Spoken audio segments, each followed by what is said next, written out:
What is going on, everybody? Shane and Jesse here, and we're going to talk for a moment about The Walking Dead.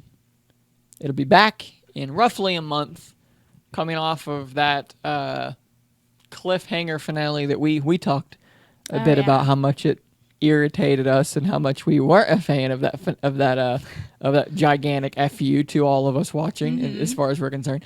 But what we're going to talk about today is, while our feelings are one of these magical things that can change over time, right? Like they can kind of evolve and adapt. So depending on who you are.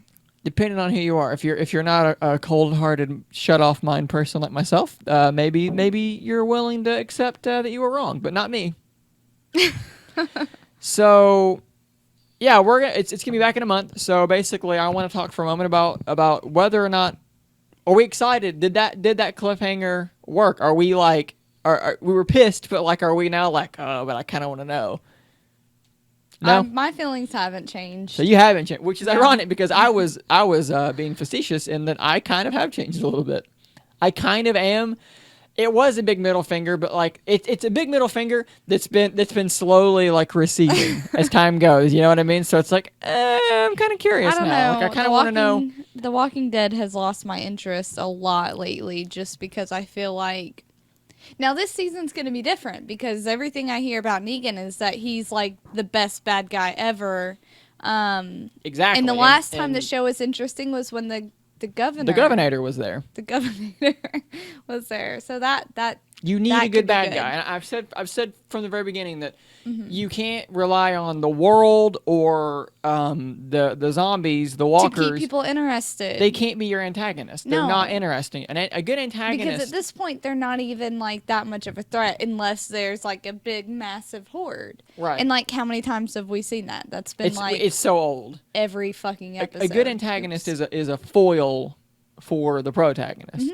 They need to be going for attempting a similar goal to the protagonist. They need to be butting heads in those sorts of ways. And they have to give us something that's relatable, which I'm sure we're gonna see at some point. I mean, the thing about the governor was that the governor and Rick were similar in some ways, and they both had a similar goal of creating a civilization and surviving, but they were going about it in wildly different ways, and it caused them to repeatedly butt heads, much like Batman and the Joker fighting over Gotham and where they're going to go with that. That's an example of a good antagonist-protagonist dynamic. The governor didn't think that he was doing wrong. He thought that he was doing the right thing. Yeah. I have a feeling, because I don't know Negan from like the comics because I didn't finish them, I have a feeling he knows what he's doing is bad. I think he thinks it's acceptable or necessary, though. Well, I mean, that's true, but he knows what he knows that he's a dick. He knows he's a bad man. So, yeah. Well, if you don't know, slight spoiler alert for a show that everyone watched a year ago, but basically it ended with Negan standing in front of our group of people that some of them we like and some of them we don't really care about, and he basically he kills one of them with his baseball bat, which you see there draped over his shoulder. Now, does that make you care about any of them anymore? No, not necessarily. However, I don't want it to be Abraham. Like, I mean, everyone else, whatever. I just don't want it to be Abraham. Fuck you, Seamus. And he's not Seamus. Not anymore because he's dead. Gosh. We're not here to predict In no way does he look like Seamus. He looks exactly like Seamus, and you're crazy for thinking otherwise. He looks like a redheaded G.I. Joe. So we're not here to like predict who we think Negan killed. Like, that's not what we're doing. Yeah. We're more, because that's, I don't know. I know it's been talked about, but like, I don't know. I have a feeling that it's still going to be like one of those secondary characters. Like, they've rounded up the people that are like, oh, these are the most loved characters, and one of them's going to die. Let's and kill like, him. All honesty, I wish it was Rick. Can't kill Rick, though. Rick. No. When they kill Rick, Carl's going to be able to carry the show. Carl. Whether you love or hate Rick, Rick is the John Cena of The Walking Dead. But he's going to go. You may hate him. He's going to go. You may hate him, but when he's gone, you're going to miss him. In the show, yeah, you'd miss him, but then that would make for some good storytelling, because then you have Carl and then you have Judith growing up, and they have to carry on his legacy, and, you know, are they gonna follow, you know, Rick's basic his dictatorial his path. legend, whatever he left, or are they gonna, be a little bit more compassionate? Well, I will say this. I'm ready for him to Coral's be gone. he's had some rough patches in his life already. His mom died.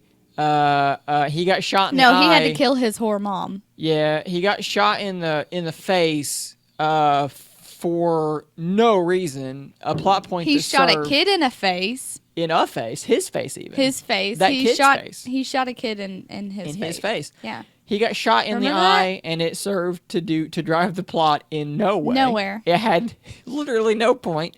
He had amnesia for one day, and then he was back to normal. It literally he didn't nothing. know. He was like okay. Yeah, that's right. He woke up and he was like, he's like, fine. man, that's weird. I got shot in the eye. I really wish this drove the plot in some meaningful capacity. Now I got to wear an eye patch.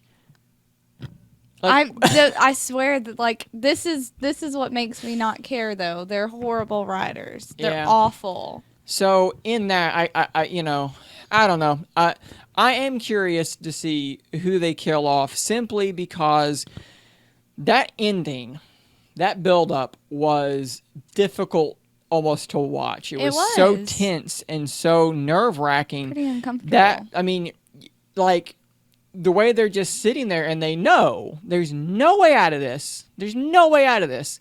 And he's not only going to kill you, he's going to kill you in a horrible way. And all your friends are going to watch. Mm-hmm. That is messed up. And of all the things that they've shown, gore is not... We are so desensitized to gore. I'm not. But as a country, as a viewership, definitely. That doesn't bother most people anymore. That was upsetting. That was more upsetting to me nasty, than anything that they've done so far. Mm-hmm. And the question of who are they going to do that to is interesting because the choices that you have to go between here, if they do go the easy route and they kill a lesser character, well then people are gonna be, well, what a cop out. You didn't even take the risk. But then if they kill, Glenn or Daryl or Coral, then it's going to be a huge outcry. I mean, I don't know. Would Negan hit a little boy in the head? I don't think he would because I think he's smart enough to see the potential in having a young person to basically take under his horrible wing. It'd be pretty easy. I don't know. Not for Carl. I could see that. If you're you're in the zombie apocalypse. That Maggie's got a baby, so you you could kill her because she looks pretty bad anyway. Yeah, you're going to waste supplies on her. Pretty close to dead as it is. But she has a baby. And what do you need as a leader? You need soldiers. You got to have those babies. You got to have soldiers. If it were me, if I were Negan, I'm killing Rick. I would too. In a heartbeat. Yeah. Rick is the problem here. Yeah. Kill Rick, and I'd probably go ahead and kill Abraham too. Just because they seem like trouble, They seem like trouble. Yeah, but Abraham's really big and strong. Yeah, but not when he's tied up and I have a baseball bat on my shoulder. True. Doesn't matter anymore. No, I don't mean the fight. I mean to be part of his army. He's trouble. He's too rebellious. He's a free thinker. Can't have that. Take him out. He's a soldier though. Take him out. He's a free thinker. Yeah. Or maybe give him a role. That might control. Give him purpose. Give him a purpose to follow. I think he's capable of violence, and he's maybe not quite as independently minded as Rick I probably wouldn't do anything to Glenn just because he's got that whole softy expression. Mm-hmm.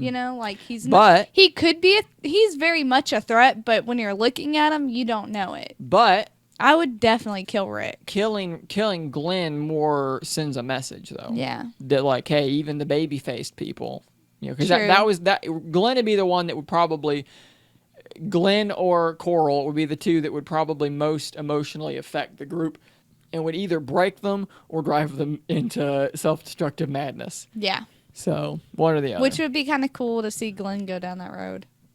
Yeah, I mean, definitely. I just hope they don't. Hinted, I honestly hope that he doesn't kill Sasha because she's one of the few black people they can't we do have. that. They can't kill another woman. They can't keep killing off the women. Yeah. That's not cool. Well, she has the potential to be a baby maker too, so they'll probably keep her on because that's what they do. Gotta have those babies. No one learned the lesson with Judith, Well, that is what we think. I'm slightly excited, growing more excited. Jesse doesn't seem I don't know. that excited. What do you think? 3 out of 10 excitement? I wouldn't even give it that. Okay, well, I'm that's just not kind of like, very much excitement. I'm passive about it. We'll just see. Passive aggressive about it. Yeah.